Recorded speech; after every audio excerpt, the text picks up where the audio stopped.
I don't think anybody can ever imagine having to live through this. Before something like this happens, I was one of those people that would say, oh, I can't even imagine, until you have to. It was just a regular Tuesday morning. And at one point I was right here in the kitchen and I was washing the dishes, and my 3-year-old Elsie's little friend came and tapped me on the hip, and she said, Elsie's hanging by the string. I didn't even turn off the water, and I walked into my front room, and I found that Elsie had become entangled in the cord from our blinds. She wasn't breathing and she didn't have a heartbeat. And then the paramedics came, and she was life-flighted to Primary Children's Hospital. And then ultimately she was pronounced brain dead, and she passed away about a week later. If that's the only part that you know of our story, it just sounds like a terrible tragedy, but we also got to see so many miracles along the way. Starting at the beginning, that morning, I received a group text from a friend that needed a last-minute sitter. And if not for that little girl being here, I'm not sure how long it would have taken me to find Elsie. The paramedics just happened to be on break 3 minutes away. I have no medical training at all, but I performed CPR perfectly. That by the time the paramedics came, I had started her heart, and she was beginning to take breaths on her own.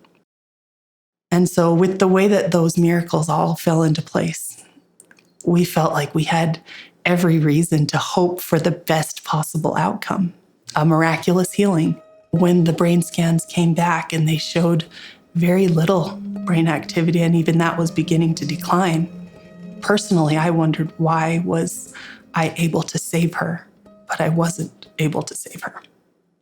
We went to the temple to pray and to seek guidance. I received a pretty clear prompting that she would not live. And I was just devastated. I felt so guilty. I felt like it was my fault.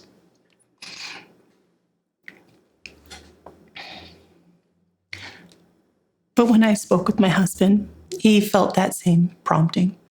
But he also felt a pretty strong prompting about organ donation. And that was that missing piece for me. That miraculous healing. It wasn't meant for Elsie, but it would come from Elsie for others.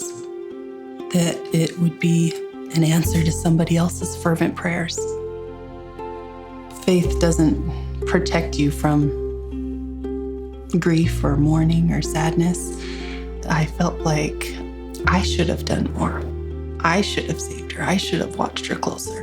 Why didn't I hear the prompting to check on her sooner? And I don't believe that there was one. That's the part that I have had to work through and learn how to apply His grace. That there are things that happen that it feels like we can't fix, something that was done that can't be undone, that the things that aren't right in this world, they will be right in the world to come. That accidents are a part of mortality.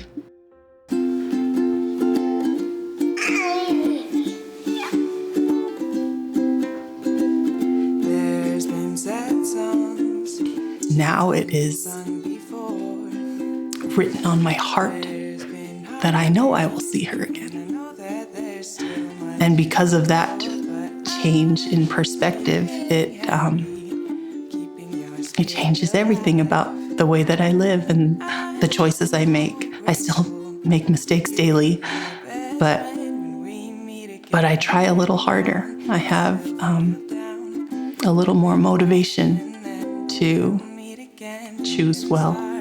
Still broken hearted.